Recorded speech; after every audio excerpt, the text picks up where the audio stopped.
Welcome to the new Hoopwise Podcast from New England Basketball Journal, a comprehensive look at the basketball landscape in New England, tracking prospects, recruiting, college, and more. Today, hosts Steve Hewitt and Ethan Fuller identify some of the best girls prospects in the region. Anything that's stood out in your time covering girls basketball at the Globe? Like, any favorite stories that you wrote, or favorite players you got to cover? Or? Yeah, I mean, oh man, so putting you on the spot. Favorite, I'll go favorite stories first. So some of the stuff I'm most proud of at the Globe that I did is they gave me a chance to really unpack a lot of the topics that are in really both girls and boys basketball, but a lot of them I focus specifically on the lens of girls basketball.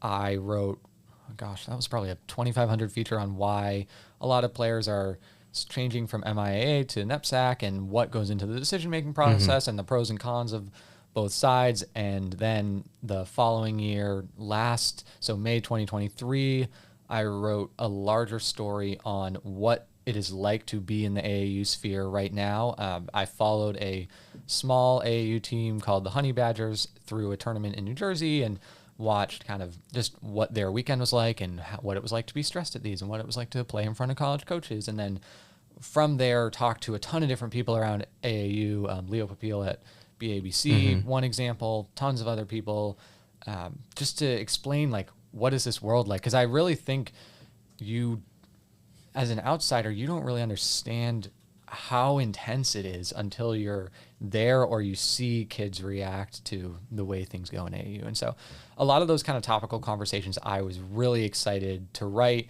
They did really well there. And one of the coolest things for me that came out of those was they generated a lot of meaningful discussion between families and stuff. And there's a difference between generating discussion as in like clickbait and engagement farming, and you know about all that from social media and stuff. But this, there were a lot of times where I would be at a random game and a parent would come up and say, oh, like, you wrote the NEPSAC story or you wrote the AAU story, and that was really interesting. And like I had a good talk with my kids about it, or I talked with other parents about that. And that was really cool to know that you like can help create change or help inform people to make decisions. And this space, as I've come to understand over the last few years, is so big and like intense, and a lot of people are really passionate in this space. And obviously women's basketball at all levels is skyrocketing right now, and we see that at the high school and prep school levels too. And it's just a really exciting time to be exploring all these topics. And so that is one thing I really want to do. One of the stories for our launch is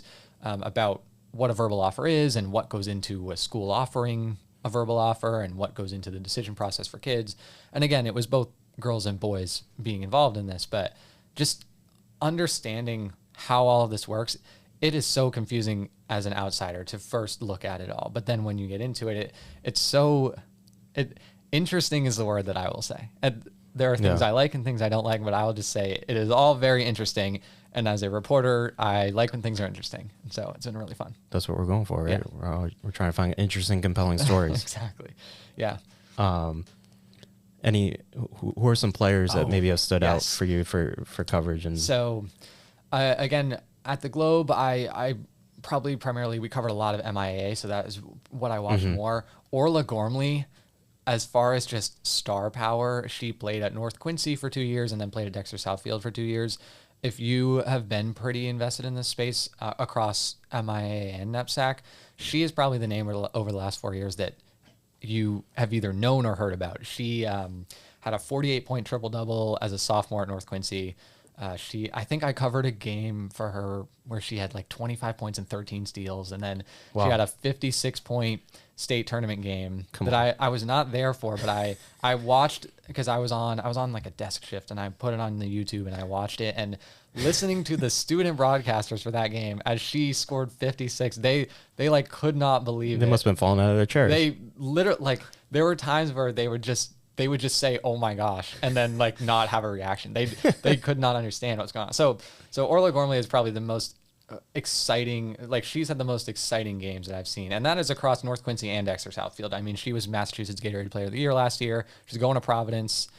She's going to be super fun to watch at Providence. Yeah. Her older sister Ava Gormley is at BU. She's going to be a sophomore, so that family is just a fantastic basketball family. And then additionally, I will say among players who have graduated, Taina Mayer, who is at Duke now, she just led them on a Sweet 16 run. She is from Boston, from Fields Corner, Dorchester.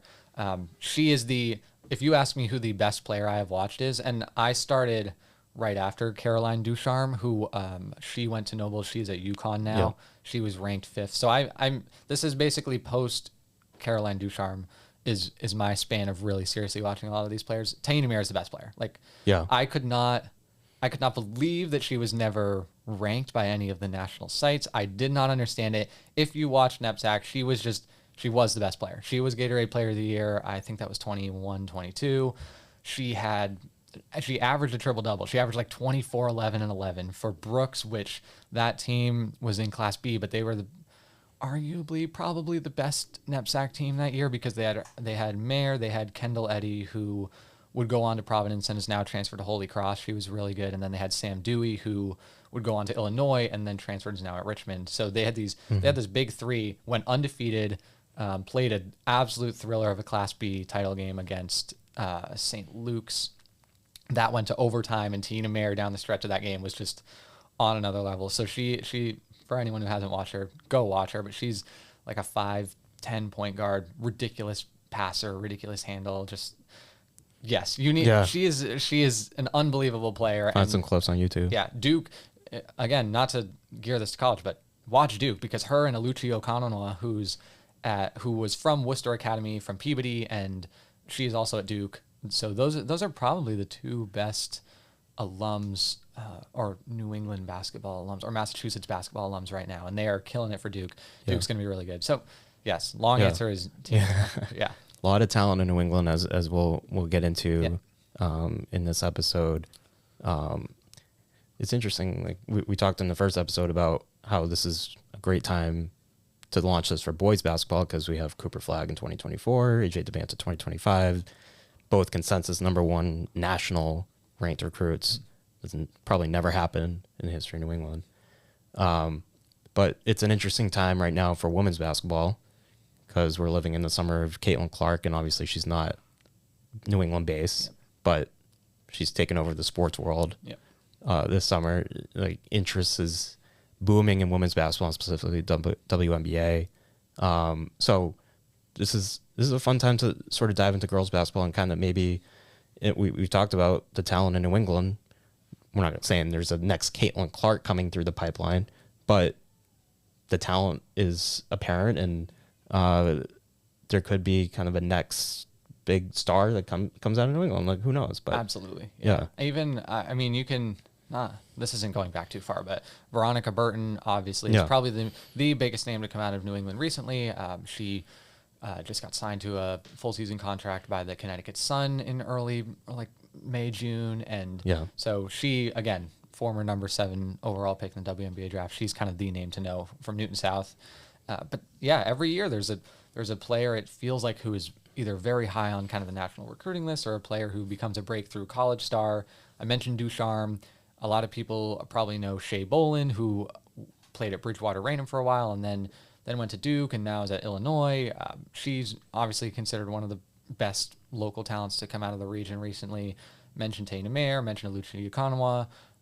We are going to have 2 nationally ranked players that I'll discuss in the 2025 list. But just, I guess kind of segueing into this class, very similarly to what you said with the boys, this class is so loaded and deep, and I apologize that I'm not going to get to all the names who I think are really good. There are going to be several good Division I players who are not going to be on this list, and I am sorry about that. It is just there's so many good players, and practically every state in New England is going to get represented on some level here. And also I will say we're going to talk a lot about the preps and NEPSAC, and it's great, but there is a lot of local quote-unquote public school, quote-unquote state association school, MIAA, New Hampshire, Maine, Rhode Island, Connecticut's got some great ones. Like, there is a lot at all levels that is worth discussing and like worth going to see some of these games. Doesn't matter what level or conference you're in. Like, I was stressing about this list. I think you probably realized it. I was stressing a bit more than you. I felt really bad about some of the players that I'm going to leave off. I probably was overthinking this because we're going to have so much content that I'll make this clear. Like, we're going to mention so many names and highlight a lot of players, and there's going to be we're going to dive so deep into all this. But everyone will eventually, everyone who deserves to be mentioned will eventually get mentioned. Yeah, you had to remind me of that because I was stressing about this because I have 10 names and a couple honorable mentions that I'll highlight. But it's so fun. Yeah. So why don't we start from the top? You have and like we said, this is not definitive rankings. Got to start with somebody. Yep. You didn't do it in alphabetical order or something? I did alphabetical order. Oh, you did do it in alphabetical order. Okay. I think what I'll do to start is, because I was mentioning some of the public school players, and I want to start with Kate Allard from Bedford, New Hampshire. She plays at Bedford. Kat Cheeseborough plays at Dartmouth. And she was an honorable mention, but I do want to shout her out, Bailey Breen at Oceanside in Maine. Those are three really, really good players who you can see at public schools, 2025 players. Allard and Cheeseborough I highlighted on this watch list. Allard is a 6'2" stretch forward. She is very interesting. I don't know if this is going to work in video form, but you should also watch her play. But her shot form is really interesting because she starts with the ball kind of down on her right hip, and it's on her right side the entire way up. So it looks a little unorthodox, but it works. It is money. It's pretty unbelievable. She rains threes all around the arc. She's confident driving on smaller players too. Bedford won a state championship this past year. She was alongside Lana McCarthy, who's going to Purdue 24. Kate Allard, watch her. She's getting plenty of Division I offers, Davidson, Seton Hall, Ivy League schools, more including those. So she's a great player. And then I'll go to Kat Cheeseborough. She is probably the best returning MIA player. There's some debate there, but I would definitely lean her. She's the most dominant returning MIA player. She averaged 27 points, close to 8 rebounds, 3 assists, 3 steals per game last year.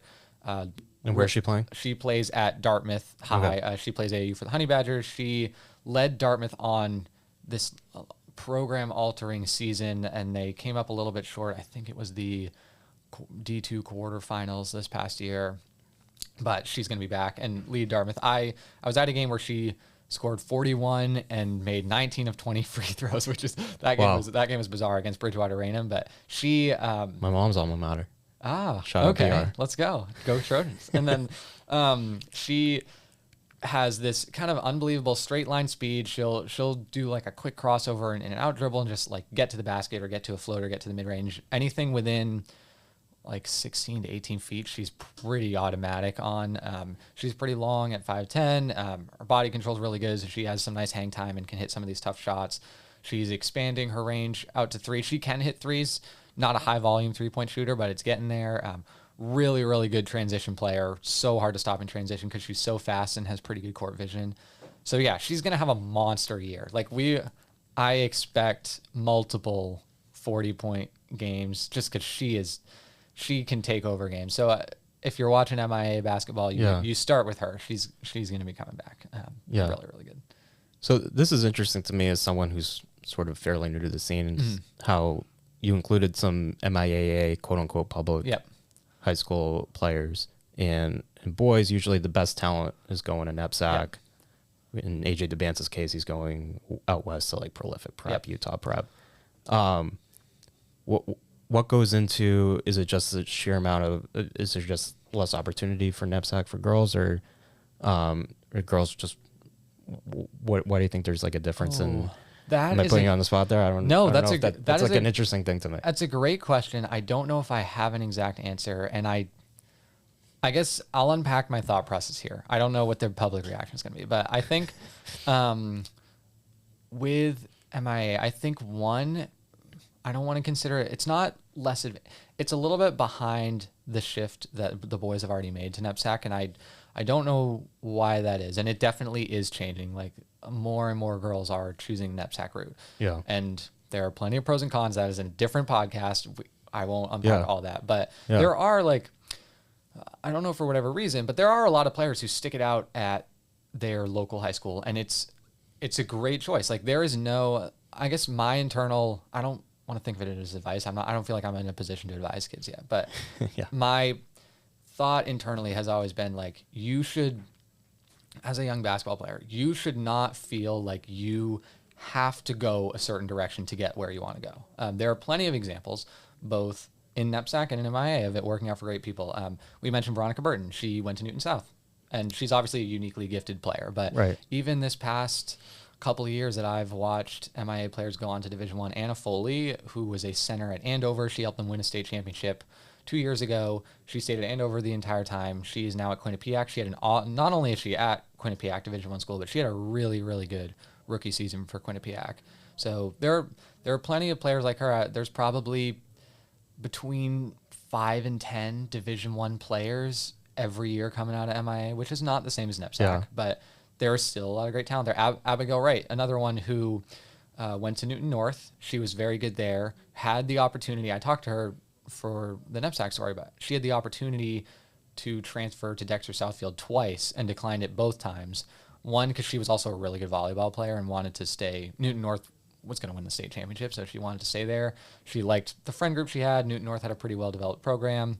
She's now at Harvard and a rotation player on a really, really good Harvard team. Yeah. And so there's plenty of examples of MIAA players staying where they are and appreciating what they have. Maybe they like their AAU setup, or maybe they're comfortable with the exposure they've already gotten.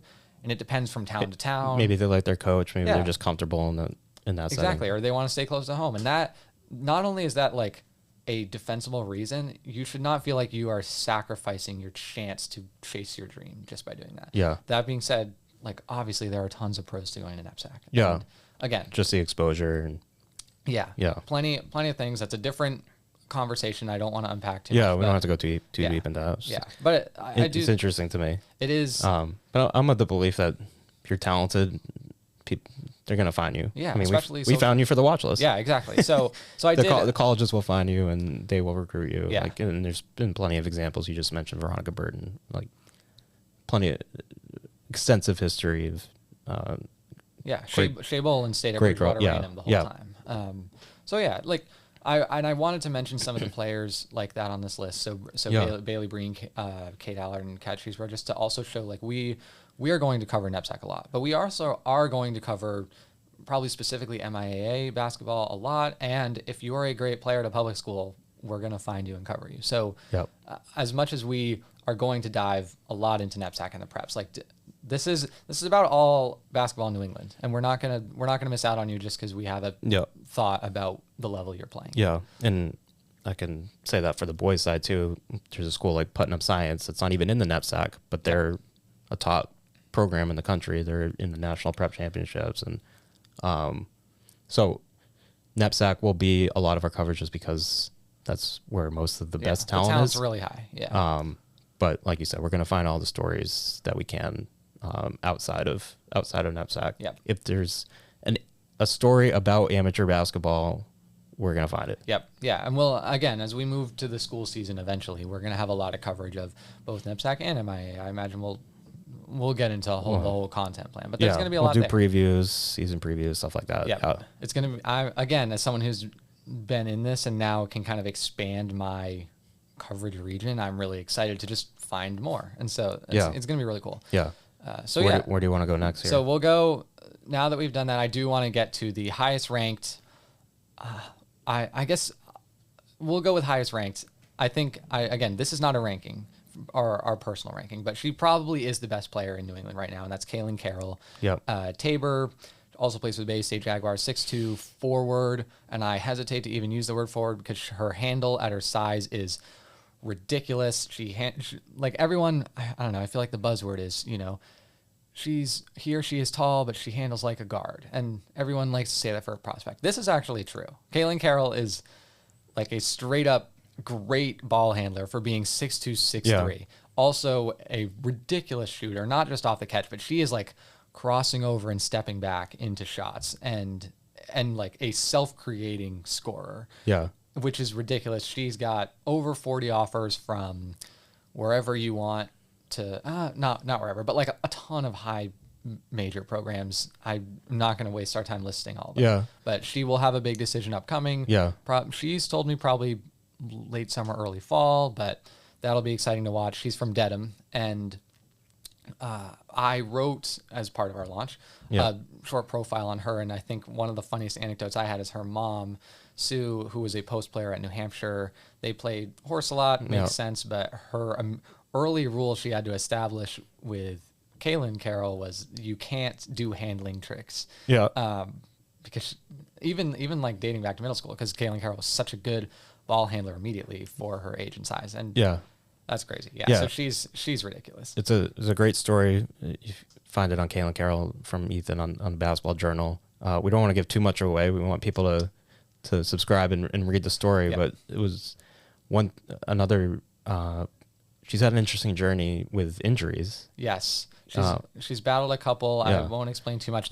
She did have a concussion, and I think some of the anecdotes she had about that was interesting. I guess that'll be my tease. But Yeah. She also explained to me a lot about what goes into the training to be a great ball handler at her size, and some of the equipment she used and how she did it.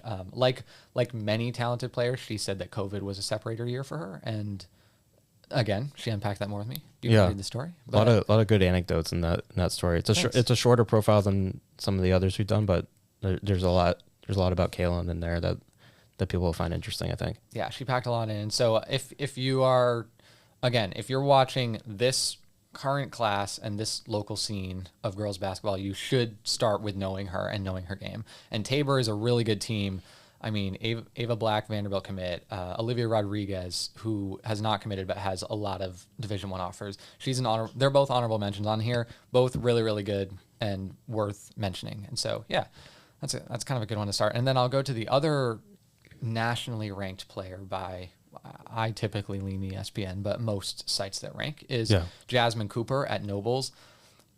I'm such a fan of her game because she's 6'1", and again, you get the buzzwords like jack of all trades, do it all player, and she actually, there is tangible evidence of her doing it all. I watched her initially at Oliver Ames when they won a state title that was kind of an upset when they played Norwood, who had another MIA player to go to college. Megan Olbrees was at Norwood, and she went to Villanova and is now at UMass, transferred to UMass. Okay. And so shout out UMass. Yeah. Go Collegian. Yeah. Shout out Collegian. Yeah. And so anyway, back to Jasmine Cooper. She is now at Noble. So she has won 3 consecutive, I don't know what you want to call it, state or conference championships between Oliver Ames and now the last 2 at Nobles. She's ranked 58th nationally by ESPN. She's the ultimate, again, do-it-all player, but there is actual evidence. So I watched back-to-back days.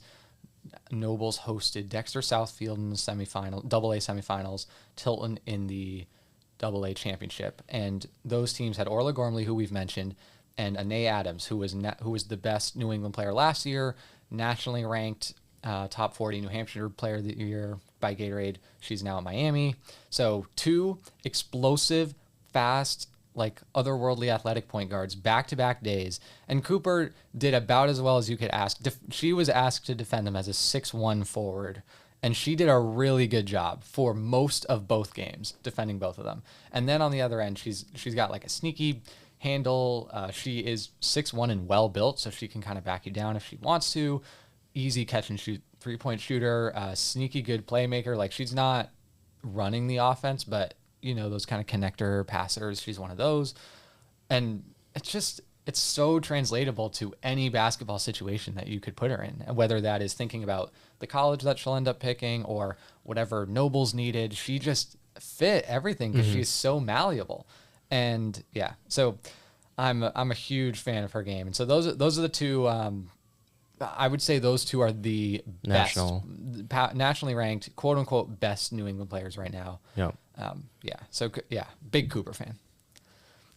Let's keep on going down the list, I guess. Sure. And I guess we could stick with Nobles. So Ashley Dingus, and I'll skip a little bit to Christina Pham. So those are kind of the big 3 coming back for Nobles. Dingus, who again I have watched between MIA, she was at Central Catholic, and now spent the last 2 years at Nobles.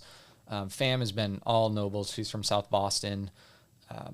I'll start with Dingus again. Like, to pair Cooper, who is this kind of fluid, do a little bit of everything, can kind of give up the spotlight in a lot of ways. Dingus is bringing energy and power, 6 foot forward, tremendous rebounder, like automatic double-double. She's not a post player, but she just gets after it on the glass so much and so well that, like, again, automatic double-double. She's a really good catch-and-shoot three-point shooter, tremendous driver because she is so well-built and powerful. It's just such a tough thing have to defend when you have Dingus and Cooper together. Yeah. They also both play on MCW Stars together. So Dingus is awesome. And then Christina Pham, if there is a best shooter conversation, I'm not going to pick one, but it starts with her. Like, if she's in the conversation. If you're making the list, you're like, oh, Christina Pham. All right, Yeah. I'll put her down. Like, she is a ridiculous shooter. Nobles a lot recently because they've had so much talent and depth. It's been a lot of off-screen actions and movement without the basketball and catch and shoot. Her release is ridiculous, so quick. And then you get to shooting touch where she is more of the like point guard, facilitator, playmaker, and she is still a tremendous pull-up shooter. Her range is crazy. You can tell how much work she's put in to really make a consistent form and make it repeatable, and it looks really clean. She is also getting plenty of Division I offers, a lot of IVs, a lot of kind of lower end Power 5 type of situation.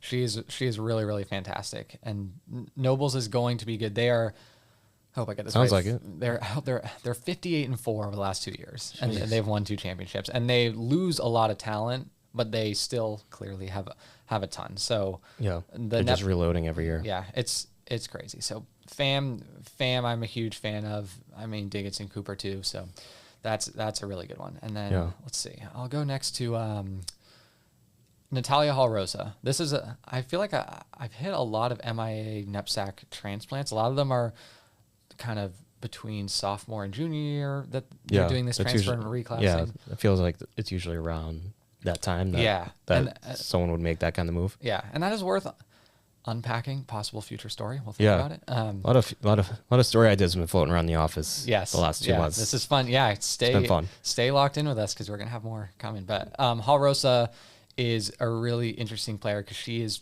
6 foot forward. Again, like really strong, powerful forward, but she has this combination of total like handle package, crossover dribbles, spin moves. Like she can really break down your defender and use angles really well and score a lot of tough buckets in that way. Much better knockdown shooter off the catch over the course of her years of development. Really good rebounder. She's got tons and tons of Division I offers. That decision will, I imagine, come at some point. So, sorry, she plays for Rivers and the Bay State Jags. She's from Randolph. I think Rivers, again, they were a good NEPSAC team last year. I think they are going to be very good and in like close to this kind of front runner tier status. So I would keep an eye on Rivers. Yeah. Again, Hall-Rosa is awesome. She was at Bridgewater Raynham before Rivers, and she was really fun to watch there, and is still really fun to watch. So she's really great, and it's been cool. Like even me just talking this out loud with you, how many of these like forward do-it-all forwards exist, particularly in this class. It's really fun to see the way the game is moving. Yeah, it was like that a little bit in the boys class too. That I was doing a lot of like 6'7" for boys, 6'7", 6'8", kind of wing, do everything. Shoot, defend. Yeah, like, it's interesting the way it's fun to see how basketball development changes in that way, because I think I would assume a lot of these kids grow up with like Steph, and you kind of assume there'd be a lot of Steph Steph hopefuls out there, but I think a lot of people realize the value of the two-way wing kind of. Yeah, I don't think that'll ever go away. That sort of versatile defender that can kind of do everything. Yeah. But so, let's see if it feels like there's I was gonna say in this girls class just a good mix of like really good guard play, really good forward play, just a little bit of everything in this class. It feels like. Yeah, it's a really, really fun class to look at, and so we can get to. I mean, there'll be another guard and forward I'll get to, but first I do give the post some love, and that comes in the form of Alicia Mitchell. Again, another player who I have watched win a state championship at the MIA level at Springfield International Charter. She's from Springfield. Now she's at Loomis Chaffee. She plays for iDream, AAU. They're an independent program. They're really good. And she is 6'4", post player. She is tall and long. I don't like to do player comps too much, but it is hard for me not to look at someone like Caitlin Weimer, BU star, who is just transferred to NC State, which is going to be like a top 5 team in the country. Of course, you picked the BU girl. Yeah. Well, I watched so much; it was hard for me to do. No, that's easy not to do. And but Mitchell is really good. Great hands and soft touch around the post and inside. Just really kind of steady, calming presence for any team. But Loomis Chaffee, in this case, they won the Class A title last year. Automatic double-double, great rebounder, fantastic shot blocker, moves pretty well for her size. She can shoot it pretty well in the mid-range. I think she's stretching it out a little bit to three-point range too, but just kind of automatic in the mid-range. And I think the ultimate word that comes with her is just reliable and steady. You know what you're going to get with her, which is great. Like, you're going to get great production with her, and you're going to get kind of an even-keeled player and teammate. That was something that the coach, Loomis Chafee coach Adrian Stewart, really praised her for, is she doesn't seek the spotlight. She just comes in and works and kind of likes to give up the shine to some of her other teammates. But she's got offers from Cincinnati and Memphis. Like, she's a Power 5, like high major player. And so she is definitely someone to watch, especially as she goes into year 2 of NEPSAC, because the adjustment from especially Springfield International Charter was Division 5, so like really small MIA school, to going to a Class A NEPSAC school. It can be a lot. And so her making that adjustment so quickly is a really, really exciting positive sign. Yeah. And then I'll round it out. So last two here, Cam Nelson, who is from Connecticut and plays at St. Luke's, also plays AAU for the Empire Blue Flames. I watched her sister first, her older sister Mackenzie, at St. Luke's. Now we're totally bringing it full circle. Going back to this Class B game 22. So Taina Mayer, who was balling out for Brooks, Mackenzie Nelson had 45 points in that game, and they lost in overtime. But she was awesome. And now this is her younger sister, who plays in a lot of similar ways. Fantastic 5'8" guard, attacking the rim, really tough to stop, takes contact really well, rips through players, rips through fouls, gets to the bucket, really good playmaker off of drives. She is already committed to Syracuse. She averaged 21, 5, and 3, and 3 steals for St. Luke's last year. She is awesome and just one of the faster, more athletic guards that you're going to see in the region. So definitely try and watch some Cam Nelson at some point, because she's really talented. And then the last player, one of my favorite players to watch for motor. So we talked in the boys episode about Kelvin Odie. Yes. Yeah. Some of that. So this is a little bit of a girls comp. Yeah. Yes. Maybe similar style, or different style, but similar just level of motor and energy. Okay.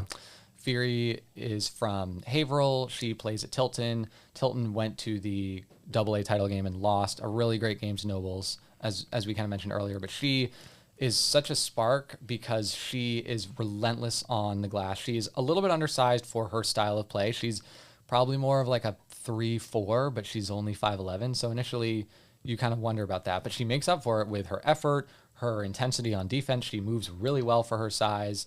Blocks a lot of shots, grabs a ton of rebounds, can stretch it out to 3. The Tilton coach, Tara Brisson, said that she is really excited to see her step up as the lead option now that Anae Adams has moved on to Miami. And so we're going to see what she does as more of like a lead driving playmaker this year. But she averaged 18 and 9 for Tilton this past year. And that was as kind of a secondary scorer. Yeah. And so to see her make that leap is going to be really fun. I'm a huge fan. I mean, I feel like you and probably every basketball fan is the same way. High motor players, you just gotta appreciate, and so that is her for me. Yeah. And then that's pretty much it. Honorable mentions: mentioned Ava Black, mentioned Olivia Rodriguez, mentioned Bailey Breen. I'll also throw in Mason Hill and Grace O'Sullivan. Mason Hill at St. Andrews, point guard. Grace O'Sullivan at Rivers, a really, really good shooter. And there's so many more. There are tons of MIA players who I know from my years covering who are worth shouting out, and we will get to you all. But yeah, this is such a good and class. Like you said this, you're gonna find the type of player you like in this class at some level. Yeah, I might be biased, but I would be hard pressed to find someone who's better qualified or better suited to be covering girls basketball than you.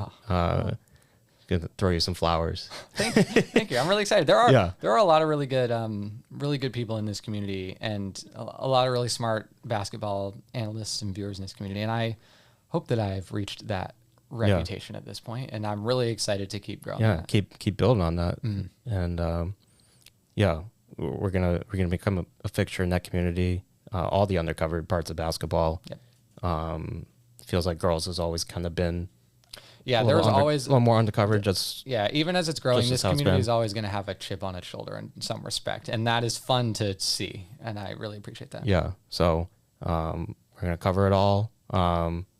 Yeah, I think that'll do it for the girls basketball watch list. But I don't know if there's anything you wanted to add about this class, and maybe one thing you're really excited to see, or put you on the spot to end it. I mean, watch these players first of all. I'm really excited to see the commitments come in. Yeah. There haven't been a whole lot through the early summer, which makes sense and is understandable. But I think as we get towards the end of summer and the fall, it'll be really cool to see where players decide to go. And I think it's a very supportive community in a lot of ways. It is not perfect, and I think there is obviously a lot of competition. But I think at the end of the day, most of the good people in this community, whenever someone commits or makes an exciting decision, like, it's exciting for a lot of people. And I do, like, the towns are always so excited when a player goes to a Division I school or even like a great Division III school. Like, to see them all rally around an exciting moment like that is really cool. So I'll be excited for that. Yeah. Yeah. Keep it locked on with us, Basketball Journal. We're going to cover, not only do these like watch lists and features, we're going to cover those commitments and recruitments. We're going to have a commitments database on the website. So yeah, keep it locked on us. Keep it locked on Ethan. Ethan, where can we find you on social media? Yeah, you can find me. I'm ETHman43, and like you said, we're going to be doing a lot of great storytelling. I already explained some of the stories I'm excited to continue to write and talk about, but we're going to do a lot of like player analysis, not evaluation, but player analysis and kind of deep unpacking of players and games and stuff. And so you'll see. I think like we've both loved basketball and been in levels of basketball for so long that I feel confident that we're going to bring a level of detail and a level of serious independent thought to these that you're not going to find anywhere else. So I agree. Get excited about that. A little biased, but I agree. Yeah. So Ethan will be on girls primarily. I'll be on boys primarily, and we're gonna have some awesome guests on these podcasts. So keep it locked on us. BasketballJournal.com, Stories magazine. We're gonna have 4 magazines a year, or something. I think it's 4. I think it's 4. We'll see. Yeah. We'll see if that changes. But the website will be going constantly. Yeah, So keep website it will be there. going constantly. Podcasts, you name it. So we're gonna do it all. Thank you for listening to this episode of the latest Hoopwise podcast. For Ethan Fuller, I'm Steve Hewitt. Thank you to our producer Yaz. Yeah. Thank you, Yaz. And we'll catch you next time. Thank you.